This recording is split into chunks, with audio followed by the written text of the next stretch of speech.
راديو إرنا راديو إرنا كاب كتما باريس محلالة في إرتوران غازت إنياتا زدالو نتسا راديو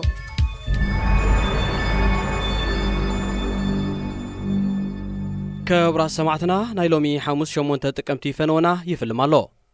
سلامتنا بمقدام أرستا زينا كنسع بالكمينا بزي كازون مدب من اسياتن كابير قادم في الساز تلاكي زغرتات كامبالا زرستو تحستون كل ونايو كتكتاتلو بخبر نعدم سوداناو بروفيسور محمد عبد السلام بابيكر نكونتا سبا مسلات يرتراك كتاتل بحبرات هاجرات تمزيزو اب مونغو منغستي كل تግራይን فدرالاو منغستي ኢትዮጵያን ጸንሐ መስሓብ እና ገፍሐ ይኸይዳሎ فدرالاو منغستي ኢትዮጵያ ንመንግስቲ ክልል ትግራይ ናይ ባጀት ድጎማ ከም ዘይገበር አፍሊጦ ሰራዊት ሶማል መኮንን አዝርከቦም ዕጡቃት አልሸባብ ቀቲለ ኢሉ هذه إذاعة إرنا ናብ ዝርዝር ዜና ምስ ንሰግር ኮሚሽን ሰብኣ መሰላት ሕቡራት ሃገራት ንሱዳናዊ ክኢላ ሕጊ ፕሮፌሰር መሐመድ ዓብዱሰላም ባቢከር ፍሉይ ልኡኽን ጸብጻብን ኣብ ጉዳይ ሰብኣ መሰላት ኤርትራ ክኸውን መዚዝዎ ካብ 2018 ናትሒዛ ፍሊት ልእኽትን ጸብጻቢትን ወይ ድማ ስፔሻል ራፖርተር ኣብ ጉዳይ ሰብኣ መሰላት ኤርትራ ኮይና ከተገልግል ጸንሐት ክኢላ ሕጊ ዝኾነት ተወላዲ ቺሌ ዳንኤላ ክራፍትዝ ብፈቃዳ ክትእለ ድሕሪ ምሕታታዩ ሕቡራት ሃገራት ብሱዳናዊ ፕሮፌሰር መሐመድ ዓብዱሰላም ባቢከር ተኪዋ ዘሎ فدرالاو منغستي ኢትዮጵያ ንመንግስቲ ክልል ትግራይ ናይ ባጀት ድጎማ ከም ዘይገብር አፍሊጡ እቲ መንግስቲ ነዚ ዘፍለጠ ክልል መንግስቲ ትግራይ ሕጋው ናይ ስልጣን ዘመኑ ኣብቅዒው ብዝብል ንመንግስቲ ፈደራላው መንግስቲ ኢትዮጵያ አፍልጦ ከም ዘይህብን ኣብቲ ፈደራላው መንግስትን ቤት ምኽሪ ፌደሬሽንን ዝነበሩ አባላቱ ክስሕብ ድሕሪ ሙሳኒው አገልግሎት ዜና ኢትዮጵያ ናፈኛ ቤት ምኽሪ ፌደሬሽን ኢትዮጵያ አቶ አደም ፈራህ በመጥቃስ አብዘቅረቦ ዜና ፈደራላው መንግስቲ ኢትዮጵያ በዘይካት ናይ ባጀት ድጎማ ደው ምባሉ መልእኽቲ ምልዋጥ ደብዳቤታት መጽሓፍ በደረጃ ፌደራል ኣብዝካየዱ ውሳኔታትን ጉባኤታትን ከም ምስተፉን ከም ዝኽልክሎ ገሊጹ ይኹን እምበር ህዝቢ ትግራይ መሰረታዊ አገልግሎታት ንምርካብን ልምዓታዊ መደባቱ ንምክያድን እቲ ፌደሬሽን ብመንገዲ ኮሚቴ ኣብ ዝቀውም አካል ኣቢሉ ምስ ቀበሌታትን ወረዳታትን ርክቡ ከም ዝቕጽል ይጠቂሱ አፈኛ ቤት ምኽሪ ፌደሬሽን ብተወሳኺ ናይዚ ኩሉ ተሓታቲ ክልላዊ መንግስቲ ትግራይ ቆይሙ ዘሎ ህወሓት ምዃኑ ኣስሚሩሉ እዚ ኣብ መንጎ ክልል ትግራይን ፈደራላዊ መንግስቲ ኢትዮጵያን እናገፍ ሕዝመት ዘሎ መስሓብ ኣብ ህዝቢ ትግራይ ዝበኣሰ ተነጽሎን ካልእ ፖለቲካዊ በደላትን ከብጽሕ ከም ዝኽእል ይትንተን ካልኦት ወገናት ድማ እዚ ኣብ መንጎ ክልቲኦም ወገናት ተኸሲቱ ዘሎ ምርሓቕ ንክልል ትግራይ ናብ መሰል ርእሰ ውሳኔን ሕቶ ናጽነትን ክደፋፍኦ ከም ዝኽእል የንፍቱ ሰራዊት ሶማል ኣብ ደቡባዊ ሃገር ዞባ ታሕታይ ሸበሌ ከባቢ ከተማ ባሪሬ ኣብ ዘካየደ ወተሃደራዊ ስርሒት ክልተ መኮንናት ዝርከብዎም 10 ዕጡቃት አልሸባብ ከም ዝቀተለ ገሊጹ እቲ ሰራዊት ኣብቲ ብ6 ጥቅምቲ ዘካየደ ስርሒት ኣብቲ ከባቢ ዝርከብ ስትራቴጂያዊ ቦታታት ከም ዝተቆጻጸረ ኣዛዚው ኣሕመድ ሐሰን ሰይድ ሓቢሩ እንተኾነ ኣብ ልዕሊ ሰራዊት መንግስቲ ዝወረደ ጉድኣት ኣይሓበረን ሰራዊት መንግስቲ ሶማል ኣብ ደቡባዊ ክፋል ሃገር ኣብ ልዕሊ አልሸባብ መጥቃዕታት ኣሕይሉ ከም ዘሎ ኣቀዲሙ ክገልጽ ጸኒሑ ዜና ተፈጺሙሎ መደብ መንእስያት ክስዕብዩ ናብ ኣኽበረት መሐሪ መደብ መንእስያት ኣብ ሬድዮ ኢረና ሰላም ዝኸበርኩም ሰማዕቲ ሬድዮ ኢረና ብሓፈሻ ብፍላይ ከዓ መደብ መንእስያት ከመይ ትቕንዩ ኣብ ዘለኹሞ ዳሓን ክትህሉ ሰናይ ትምኒትና እዩ ሓሙስ ኮይኑ ንዓኹም ይኹኑ እዮም ዝበልናዮ መደባት ሒዝና ኣብ ሰዓትና ተረኺብና ኣሎና ክሳብ ፍጻሜ መደብና ምሳና ክትጸንሑ بخبر زعدمكم أخبرت محارئ سنة صنحت مدام من سياد عبريدي رنا فتحي نتومي قد ما قلت معلتي اب انستغرام ان كليل نابلكو نزل سعب سئل ريئكم كي تسنبدو تتنققوا ازيو اسنباديو زبل صحف قفلوني اذا ما تنققت هذه الصحافتو بعلت بيت ناي اندرا حاسس سبحال فول درافاي ناي قنقوا ديچيا كمار استدمايا تتقيماتلو قصيلا نزي سئلزي نلومي بفولي اتكرو هبيه خوعل دليلخو ابلكاتيت ناي زحيزنا يزلنا عمت تومي بخبيت تبديلو زبدلو اكل كا بوليس هولندي انتي بوليس ديل حقي هو برقص بوليسيو عينين اذنين አይሐሰውን ቶሚ በፖሊስ ከረም ከሎ ወድ 2 ዓመት ጥራሕ ነይሩ ዝበደለ ዘይብሉ ድማ በህፃኑ ኣብ ከባቢ ዓይኑ ተተኪስዎን ቆሲሉን ኮይኑ ድማ ቶሚ ክሳብ ሎሚ ፍትሒ ኣይረኸበን ስለዚ ኣብዚ ስዕብ ሊንክ ንስለ ፍትሒ ቶሚ ፈርማኹም ከተቐምጡ ስድራ ቤቱ ክትሕግዙን ብትሕትና ይምሕጸነኩም ክሳብ ሕጂ ተመስገን ቶሚ ምስ ተተኮሶ ክመውትውን ይኽእል ነይሩ እዩ ሳላ ሓካይም ዝተረባረቡሉ ብውሕዱ ብህይወቱ ተሪፉሎ ንዓይ ግን እዚ ዜና እዚ ስግድግድ ኣቢሉንሎ ስለ ዝኾነ ድማ ቶሚ ሓቀኛ ፍትሒ ክሳብ ዝረክብ በዳሊኡ መቕጻዕቱ ክሳዕ ዝውሰንን ክቃለስ ምዃነይ ቃሊኣቱ እዛ ሰበይቲ ተቐላሲት ሙኒክ ዌስተንብሩግያ እትበሃል ኣብ ትሕቲ ዝጽሑፍ ተወሳኺ ሓበሬታ ብዛዕባ ቶሚ ዝሓዘ ጥብቆ ነይሩ ነዚ ጥብቆ ተኸቲለ ድማ ቶሚ መን እዩ እንታይ ኣጋጢምዎ ዝብልን ካልእን ሓበሬታ ንምጥላል ቀጺለ ቀዲመ ዝረኸብክዎ ናይ ውልቁ ኢንስታግራም ገጽ እዩ እቲ ብቕድሚት ዝረኣኽዎ ኣሳእሉ እዩ ቶሚ ኣብ ሓያሎ ስእሉ ንግዳይነቱ ዘንጸባርቕ ቀፍዚዑን ናይ ምስትምሳል ስምዒቱ ዝግለጸሉ ቃላት ኣብ ትሕቲ ነፍሲ ወከፍ ስእልታቱ ይርአ ቶሚ ዘይትትካእ የማነይቲ ዓይኑ እኳ እንተሰኣነ እቲ ተሰባቢሩ ዝነበረ ኣስናኑን መንጋጉኡን ግን ተዓሪሉስ ኣብ ደሓን ኩነታት ይርከብ ይብል ኣብ ትሕቲ ሓደ ካብ ስእልታቱ ኩነታቱ ብዕምቆት ንኽፈልጥ መሊሰ ህንጥዩነተይ በሪኹ ብዛዕባኡ ሰፊሕ ሓበሬታ ክረኽበሉ ናብ ዝኽእል ጎጉል ኣምሪሐ ቶሚ ልክዕ ኣብ 2 ዓመቱ ኣብ ከባቢ ዝነብረሉ ገዛውቲ ዋንኡ ሒዛቶ ከተናፍሶ ንግዳም ኣብ ዝወጻትሉ እዋን ዝኣበሶ ዘይብሉን ከሎ ኣብቲ ከባቢ ዝነበረ ኣባል ፖሊስ ተኪሱ ኣቑሲልዎ ነዚ ዝረኣየት ዋና ቶሚ ምስ ደቃ ኣብ ስምባደ ኣትዮም ኣብቲ ሰዓት ዝሕዝዎን ዝጭብጦን ጠፍኦም ንሳቶም ኣብቲ ንቶሚ ተባሂሉ ዝተሰርሐ ዶኩሜንታሪ ፊልም ከም ዝመስከርዎ እቲ ዝሃረሞ ፖሊስ ካብ ቀዳማዩ ዳሕራዊ ይገድድ ብዘይ ዝኾነ ምኽንያት ሃሪምዎ ኸይኣክል ወላ ሓንቲ ስምባደን ድንጋጸን ኣየርኣየን ካብቶም ምስኡ ዝነበሩ ኣባላት ፖሊስ መብዛሕትኦም ነቲ ጉዳይ ክሸፋፍንዎ እኳ እንተፈተኑ ክልተ ካብኦም ግና ኣብ ጎኒ ወፅዓ ቶሚ ብምቋም ንተግባር መሳርሕቶም ኮኒኖሞ ቶሚ ዝድሕነሉ መንገዲ ኸናድዩ ፈቲኖም እዮም ትብል ኣብታ ኣጋጣሚ ዝነበረት መሓዛ ካብ ዋናታት ቶሚ ንሳስ ዒባ ምስ ንባዓት ዓይና እናተቃለሰት ቶሚ ብጣዕሚ ትሕትና ዝተዓደለ ኸልቢ እዩ ፈጺሙ ዘይጓዳእ ሕያዋይን ፈቃርን እዩ ሓደ ጨካን ሰብ ካብ ባዶ ተላዒሉ ከምዚ ዓይነት ግፍዒ ኣብ ልዕሊኡ ከውርድ ኣዝየ ይሓዝን እዚ ኣጋጣሚ እዚ ብህይወት ክሳዕ ዘለኹ ኣይክርስዖን እየ ካብ ኣባላት ስድራ ዋናታት ቶሚ ዝኾነት ቸር እቲ ኩነታት ብሰንከይ ይጋጢሙ ብዝብል ጣዕሳ ኣብ ከቢድ ስነ-ኣእምራዊ ብስጭት ከም እትርከብ ኣዲኣን መሓዙታን ይገልጻ ምኽንያቱ ዓርካ ዝነበረ ካልእ ዓርኪ ብመሓዛ ኣብ ከቢድ ናይ ቅንእ ስምዒት ይወድቕ እሞ በዛ ምሸት እዚኣ እቲ ሓድሽ ዓርካ ኣብ ኣፍ ደገ ናይ ስድራ ቤታ ገዛ ሽጉጥ ሒዙ የፈራርሓንሎ ክብል ንፖሊስ ደው ኢሉ ይሕብር በዚ ምኽንያት ድማዮም 7 ኣባላት ፖሊስ ኣብቲ ከባቢ ዝተረኽቡ እቲ ጠቐነ ሓሶት እኳ እንተነበረ እታ ምሸት ግን ነዚ ኣጋጣሚ እዚ ወሊዳ ድሕሪ እቲ ኣጋጣሚ ዝሃረሞ ፖሊስ ምስ ብጾቱ ሓዲጎሞ ክኸዱ ከለዉ ሓደ ካብቶም ኣባላት ፖሊስ ግን ምስ ቶሚን ዋናታቱን ብምትራፍ ዝከኣሎ ዘበለ ሓጊዙ ትብል ዋና ቶሚ ቪቭ ብድሕሪኡ ቶሚ ክድሕነሉ ናብ ዝኽእል ሆስፒታል ናይ እንስሳታት ምስ ተወስደ ጎኑ ጎኑ ድማ ኣብ ልዕሊ እቲ ዝሃረሞ ፖሊስን ብንዕቀት ገዲፎሞ ዝኸዱ ብጾቱን ክሲ ተመስሪቱ እቶም ፖላይስ ሰርሕሉ ጣብያ ነዚ ኣብ ልዕሊ ኣባላቱ ዝተኸፈተ ክሲ ናይ ሕክምና ወጻኢታት ብምኽፋል ነቲ ጉዳይ ክኸዋውሉን ኣባላቱ ክስ ክስሓበሎምን ብዙሕ ፈቲኑ ንግዚኡ ከደናግይዎ እኳ እንተፈተኑ ከም ሓሳቦም ግን ኣይኮነን ዋናታት ቶሚን ተደናገጽቱን ከተድመዓልና ትኽእል እያ ዝበልዋ ጠበቓ ቆፂሮም ክሶም ቀጺሎሞ ጠበቑኡ ድማ ኩሉ ምስክርነት ናይ ሓካይምን ኣብታ ምሸት ብናይ ጸጥታ ካሜራ ዝተቐርጸ ተንቀሳቓሲ ምስሊ ብመሓዝ ክሳ ናብ ላዕለዋይ ቤት ፍርዲ ፈሊማቶ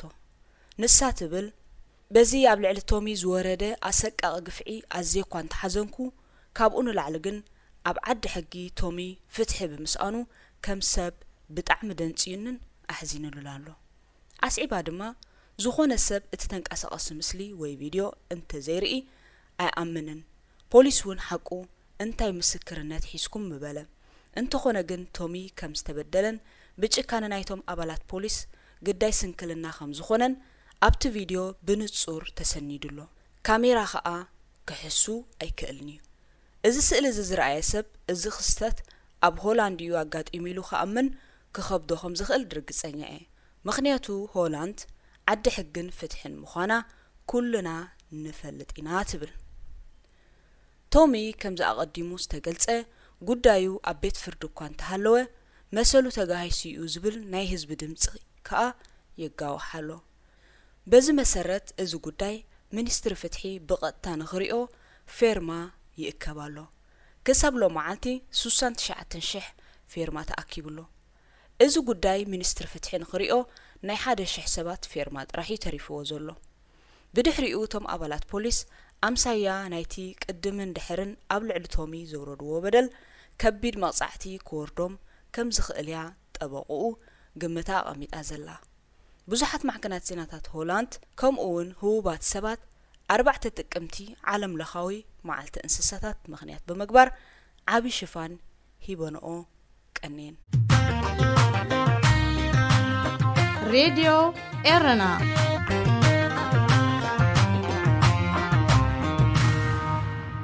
ዜርካ ናብ ቤትካ መምላስ ስለ ዘይተርፍ ኣነ ድማ እዚ ኩሉ ብዛዕባ ቶሚ ተዛሪበ ናብ ዋና ጉዳይ ክምለስ ቶሚ ከልቢ እዩ ፍጡር ስለ ዝኾነ ጥራሕ ድማ ንፍጡር ዝግብኦ መሰል ክረክብ ኣሽሓት ህዝቢ ኣብ ጎኑ ደው ኢሎም ኣለዉ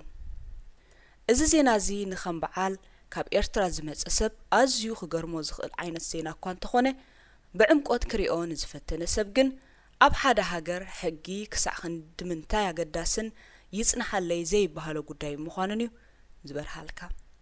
ኣብ ዓድና ማዕረሰብ ተሪፉስ ማዕረ ኸልቢ ፍትሕን ሕግን ሲኢኖም ክንደይ ሰባት ይሳቐዩ ኣለዉ ብዓብኡ ሃገርና ብስእነት ሕጊ ኣፋኸይ ከፈተት እትእው ዘላ ካብ ዓለም ወፃእ እትነብር ሃገር ምዃና ዝጠፍኦ ሰብ ኣሎ እኳ እንተዘይተባህለ ንሕጊ ግን መን እዩ ዘጽድቆን ዘተግብሮን ካልእ ከም ዜጋታት ኤርትራ ዘይመለስናዮ ሕቶ እዩ ህዝቢ ኣብ ግዜ ወጽዑን ዓመጹን ስላዕ ኮይኑ ንዓማጺኡ ሽሽ ዝብለሉ ሕጊ እንተዘይሃልይዎ ከምዚ ሕጂ ህዝብና በፂሕዎ ዘሎ ዘርዚርካ ዘይውዳእ ኩሎ መዳያዊ በደል ምቑሳዩ ዘይተርፍ እዩ ኣብዛ ሰዓት እዚኣ ኣብ ዓድና ብዘይካቶም ሽም ዘለዎ ኣብ ቤት ማእሰርታት ዘለዎ ሕዩራት ገዲፍካ ክንደይ ሰብ እዩ ብኮሮና ምኽንያት ተሓይሩ ዘሎ ብሰንኪ ህዝባዊ መጓዓዝያ ዘይምህላው ክንደይ ሰብ ካብን ናብን ተንቀሳቒሱ ድራር ዕለቱ ከይምእርር ተዓጊቱሎ ኣብ ዓድና ተማሃሮ ብኣሽሓት ተኣኪቦም ንሳዋ ኣብ ኣውቶቡስ ተጻዒኖም ንኽኸዱ ብዛዕባ ኮሮና ዘይተሓስበ ኣረገውቲ ኣዴታትን ኣቦታትን ሓራስ ሕሙም ብብዝሒ ኣብ ዘለዎ ቦታታት ኮሮና መኽኒኻ እዚ ዓይነት መሰል ክስእኑ ናይ ሞት እዩ እዚ ሕቶ እዚ መን እዩ ክምልሶ ኣብ ባሕሪ ንዝሞቱ ብህይወት ንዘየለዉ ዓመት ሽምዓ ወሊዕካ ምሕሳብን ምዝካርን ንቡር እዩ ንሕና ግን ብህይወት ሃልዮም ንዝተሓየሩ ንዝጠመዩ ንዝተበደሉ ዓመታዊ ካብ ምዝካር ሓሊፍና መዓሲና እቲ ናይ ብሓቂ ዝደልይዎ ከም ፍጡራት ዝግብኦም መሰልን ክንህቦም እዚ ሕቶ እዚ ንኹሉ ህዝቢ ዝምልከት እኳ እንተኾነ ብፍላይ መንእሰያት ግን ኣብዚ ጉዳይ ዓቢ ተራ እንፃወተሉ መድረኽ እዩ ከልቢ ኣብ ቅድሚ ሕጊ መሰሉ ኣብ ዝረኽበሉ ዓድን ዓለምን እናነበርና ብዛዕባ ኣብ ዓድና ኣብ ልዕሊ ህዝብና ዝወርድ ዘሎ ሞራላውን ፋይናንሳውን ኣካላውን ዓመፅ ደው ክብል ድምፅና ካብ ምሃብ ሓሊፍና ብተግባር ህዝብና ነድሕነሉ እዋን ሕጂ እዩ ንዝጠመየ ሰብ ዛንታ ጽጋብ ንዝተሓየረ ሰብ ከዓ ዛንታ ፍትሕን ተጸወኻዮም ዝዓብሰሎም ስለ ዘይብሉ ሬድዮ ኤረና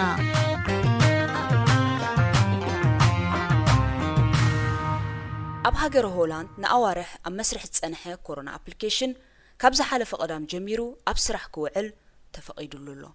ኮሮና ኣፕ ዝኾነ ሰብ በቐሊሉ ኣብ ሞባይሉ ክጽዕኖ ይኽእል እዚ ኣፕ እዚ ምስ ፍሕፋሕ ኮሮና ንኽንኪ ዘይነዓቕተራ ክህልዎ ትጽቢት ተገይሩሉ ኣሎ ምኽንያቱ ኣብ ከባቢኻ ክንደይ ብኮሮና ዝተለኽፉ ሰባት ከም ዘለዉ ክሕብረካ ዝኽእል ዓቕሚ ስለ ዘለዎ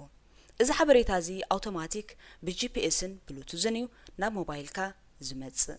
سبات أب كبابيهم تمرميرو كورونا خمزلوو استرجاجت أسب أبتزلوو كبابي أنت دا ترأيو إتحبريتها بقلطف ناب كلهم يبتصحمو نساتمون تمرميرهم كنتاتهم كفوتو يخولو كمون إذا أب موبايل كاد حرمسعن نتترنقون ولعكا مالت نحدش حبريتها دلو أنت دا جيركايو مستتمرميرو إتفيروس ترخ وسب بزينا مترون فرعان رحكات لعلى 10 دقيقة كم تسنحكا إتي جي-بي-إس وي بلوتوز انت حبيرو موبايلكا ألارم يمزأكامو توسخت انقاقت تقبرن كساب كونتاتكا زفلت مسكالو اوت كي يتراخب يحبركا إذا أبزين قلعو أدلاينتو بزح يكونن مغنياتو بز فيروس نايزو تقعو قلعو قطري أزيو وحد سلازخونا كم زفلت كورونا نعالم أب كبيد فاينانساون سنة أمراون شاقولت كاب زودقة 9 تور حقيرو يركب أب تفلما أوان أب جزاخا بمعصاو مسفحفحون مقصصار سقومتات توسيدو كان تنبره كوم إلكا خنبر سلازي كالجن مبزحتو سباتن هاجراتن نام نبور هيوتن من قسقاسن تمليسوميم كم تبتدقاقامي كابود بتاعنا عالم زوات زول حبريتا كورونا فيروس مسفحفحو أي قوارتسن انتخونا جن هاجرات ندحنت زيكاتاتن كم زواتسن ميلاتات إننا تتغما حدش حقتات إننا دنقاقان سليب لالوا كساب حجي أب عالم ملو بزحي بكورونا فيروس نايزو موت سبات 1 مليون بزحي خمزلو ينبكر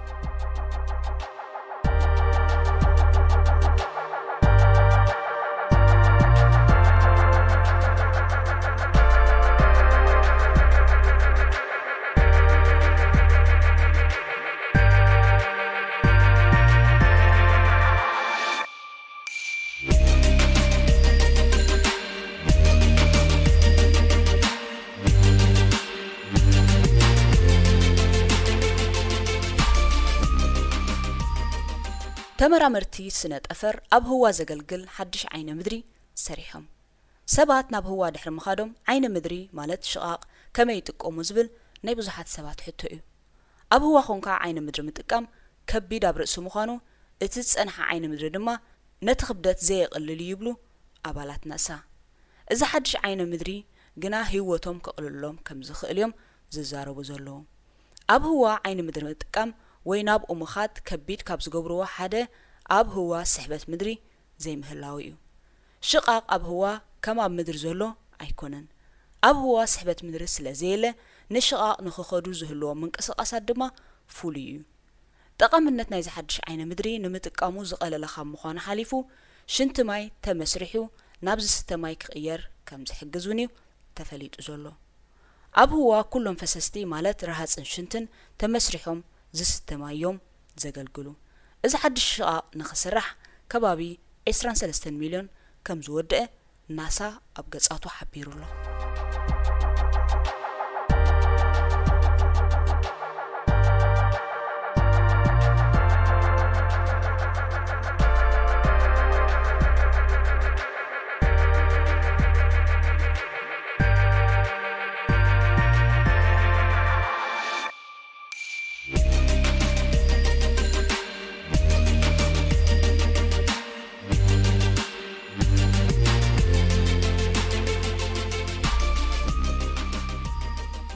زخبركم تخاتلتي مدب من اسيات نلوم زدالنا يوم مدبات كمزز تخاتلكم ويم نيروم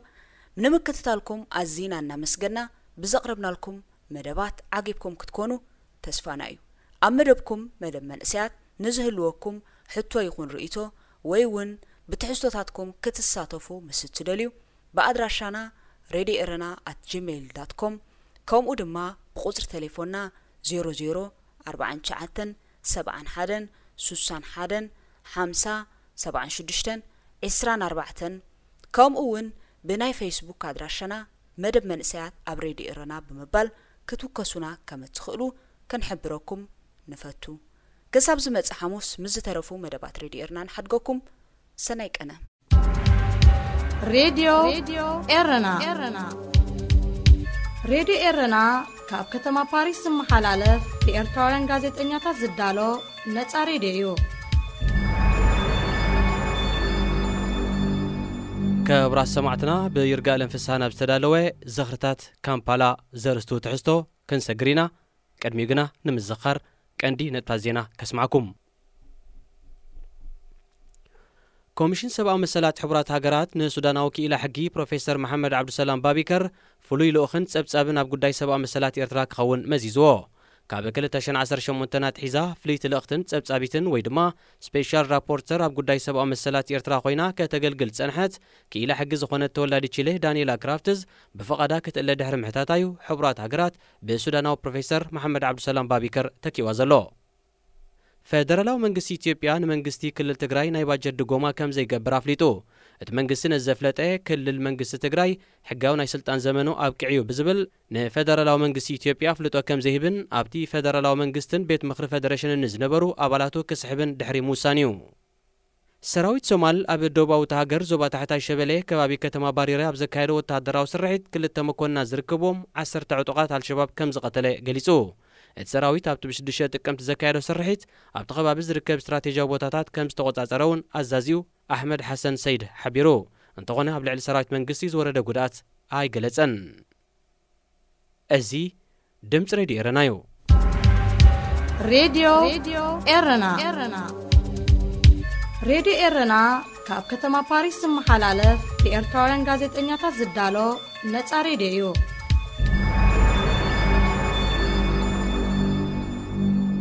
ዝኽርታት ካምፓላ ቤርጋአለም ፍስሓ እዚ ድምፂ ራድዮ ኤረና እዩ ሚያዝያ 2018 ኣሽሓት ዜጋታት ኤርትራ ኣብ ዝርከብዋ ከተማ ካምፓላ ምንባር ኣሃዱ ምስ በልኩ ሃገር ዝቕየርኩ መሲልን እምበር ከተማ ጥራይ ግድየ ቀይረ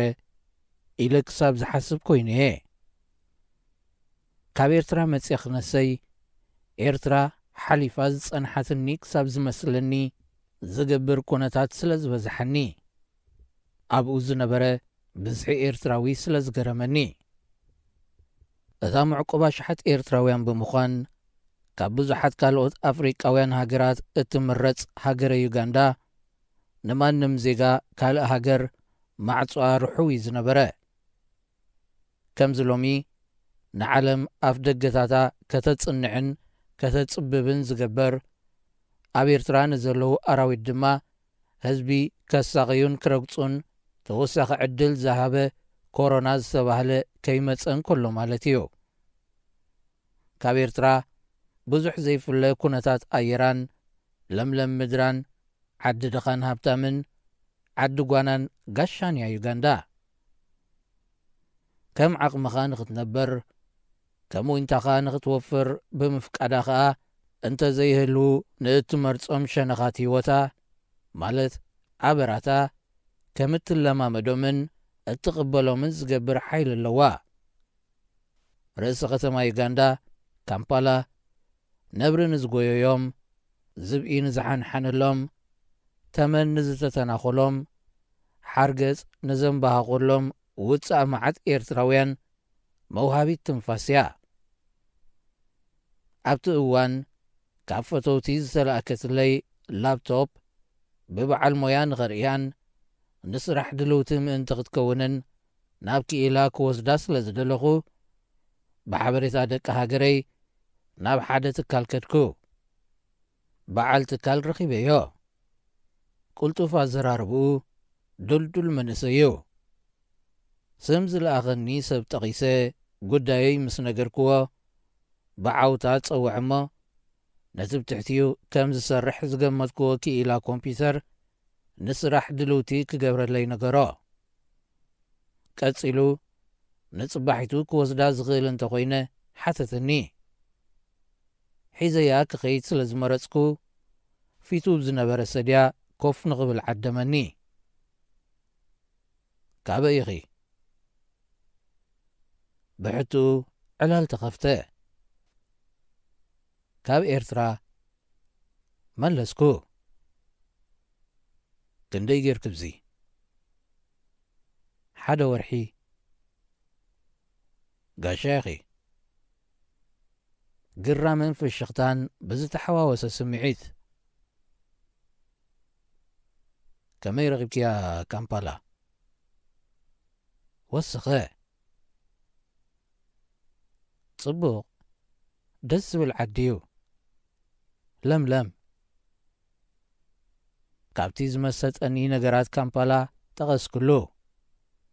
ልክዕ ምህላወይ ንምድጋፍ ርእሱ ነቕነቐ በቲ ኢዮብ ዝሓበረንስ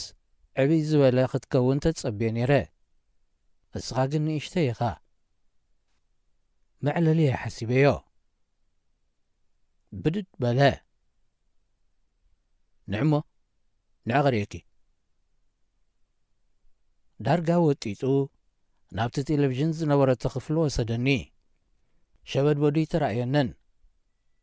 ቴሌቭዥን ተወሊዓ ፕሬዚደንት ሃገረ ፈረንሳ ኢማኑኤል ማክሮን መደረ የስምዕ ነበረ እዚ ትርእዮ ዘለኺ ወዲ 4 ዓመት እዩ ሃገር መራሕ ኣሎ ኣነ እዚ ትካል ክህልወኒ ንእሽቶ ኣይኮንኩን ፍጹም ኣይኮንኩን ንእሽቶ ኢልክ ተሓስቢ ዝሓረቐ ወይ ዝነደረ መሰለ ምናልባት ሓቂ እዩ ኣነ እውን ሓቀየ ኣብ ሃገረይ ናይዞም 2 መንእስያት ዕድመ ዘለዎም ሰብ ይትረፍ ገዛእ ሃገሩን ትካሉን ክመርሕ እታ ውልቃዊት ህይወቱ ብሰላም ክመርሕ እውን ኣይክእልን እዩ ንኹሉ ዝሪኦ ዝነበርኩ ካብቲ ዝፈልጦ ሓቂ ተበጊሰ እንተጠመትክዎ እሞ እንታይ ጌጋ ነይሩኒ እቲ ዝያዳ ሓቂ ግን ብብዙሕ መዳያት ካብዚ መዛርብተይ ጸብለል ዝብሉ ግናኸ እንታይ ምግባር ከም ዝሕሾም ዝጠፍኦም ዓቕሞምን ብልሖምን ምስ ንእስነቶም ሓቢሩ ዝተዓዝረ ካብ መዓስ እንድዒ ኣብ ቅልውላው ዝነብሩ ደቂ ሃገረይ ንኣሽቱን ዓበይትን ኣሕዋተይን ኣሓተይን ከምኡውን መዛኖይ ኤርትራኦም ተቑጸሮም ኣብ ውሽጠይ ጥሒለ እዚ ትካል ክህልወንን ክመርሕን ንእሽተይ ኢልክ ተሓስቢ ንእትብል ሕትኡ ክምልስ ኣይከኣልኩን መልሲ እውን ኣይነበረንን ትም መባለይ ብኸመይ ከም ዝተረድኦ እንድዒ ብዓይኒ ሕቶ ጠመተኒ እሞ ህድ ኢሉ እስከ መንስያት ኣብ ኤርትራ እንታይ ኹም ትገብሩ ዕልልኒ ኣርእሲ ዝቐየረ መሲሉ ወይ ዝኸውን ንዓይ ግን ኩሉ ሓደ እዩ ናብቲ ዝጸንሐ ርእስቲ ዝያዳ ዘስጥም እምበር ቅያር ዝፈጠር ኣይነበረን ወላ ሓደ ኣሕፂረ መለስኩ እንታይ ማለትኪ እዩ ወላ ሓደ በቃ ወላ ሓደ ኣይተረዳእንን ብኻልእ ቃላት ንሕትኡ ደገመ ኩነታት ሃገረይን ኩነታት መንእሰይ ሃገረይን ክርድኦ ከም ዘይክእል ድሮ ተረዲእኒ ነይሩ ምኽንያቱ ንሱ ነቶም ሃገር ዝመርሑ ዘለዉ መዛንኡ እምበር ነቶም ህይወቶም ክመርሑ ዘይከኣሉ ኣይፈልጦምን እዩ እንሆ ኣብ መገሻ ፈለማ ስጉሚ እግረይ ካብ ሃገረይ ኣብ ዘይርሓቕ ኩሉ ቦታ ንኩነታት ሰብኣዊ ሓርነተይ ክስእል ምስ ዝሽገር ዜጋ ካልእ ሃገር ኮፍ ኢለ ማለት ኣብ ኤርትራ መንእሰይ ኣሎ ክብለካ ይክእልኒ ኩሉ ፈቆዶ ሃገራት ኣብ ስደት ፋሒሉ እዩ ዘሎ እቲ ውሽጢ ዘሎ ኸኣ ኣብ ፈቆዶ በረኻታት በዘይረግአ መንፈሱ ዘወራብ ዝብለሎም ጎደናታት እዩ ዘሎ ንሱ እውን ነታ ናይ ምውፃእ ዕድል ክሳብ ዝረክብ እንታይ እዩ ትጸገም ሕቱ ቐጽለ ጸገም ዳ እልቢ ንምሉእ ዓለም ዝኣክል ጸገም ኣብ ቤትና ሳፊሑሎ ኣብ ማይ ጸሎት ዝዓበየ ቖልዓስ ውሕጅ ወዲ ሓፍተ ኢላ ተወስዶ ኾይኑና ኣሎ ጸገም ዘበለ በቲ እንዳኸተረ በቲ እናሰዓበ መናብርትና ኾይኑን መናብርቱ ገይሩናን ሕቱኡ ንምምላስ ካብቲ ኹልና እንፈልጦ ጸገማት ነገሊኡ ዘርዚረሉ ጉዳይቲ ወላድን ውሉድን ዘብለየ ጊላነት ድማ ብቐንዱ መተዓልልተይ ካብቲ መልሰይ ካልእ ሕቶ ሰርሐ ንኣብነት ኣብ ሃገራዊ ኣገልግሎት ንኽንደይ ግዜ ክትጸንሑ ትግደዱ ን18 ዋርሕ ኢሎም ጀሚሮሞስ ን18 ዓመት ቀይሮሞ መለስ ኩሉ ዘረባ ክትዕመለ ኢለ እምበር ልዕልዮ ኸርተት ዝበሉ ኣሕዋትና ከም ዘለዉ ፍሉጥ እዩ እንታይ 18 ዓመት ከም ዘይኣመነኒ ቃና ሕቱ ይምስክር ካልእ ሕቶ ድማ ቕረበለይ ንኣብነት ንስኺ ክንደይ ዓመት ኣብ ሃገራዊ ኣገልግሎት ሕቱ ብመልሰይ ክቕጽሎ ሓደገለይ ኣነ 15 ዓመት ገይረ 15 ዓመት እንታይ እናገበርክ ማለት እዩ ገሊኡ ብዘይ ደሞዝ ኣብ ትካል መንግስቲ እናሰራሕኩ ገሊኡ ተኣሲረ ገሊኡ ዝገብሮ ጠፊእኒ ዓወንወን እናበልኩ ኣውቶቡስ እናተጸበኹ እውን ብዙሕ ካብ ዕድመይ ኣባኺነ ኣዕረፍኩ እምበር እኳ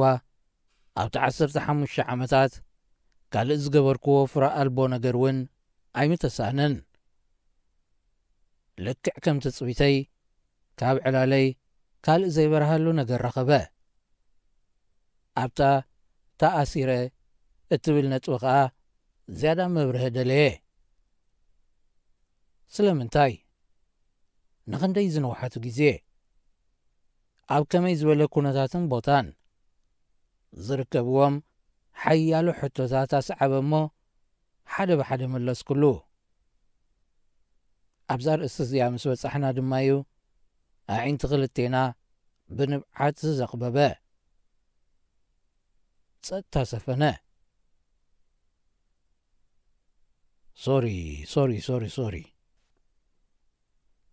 ሶሪ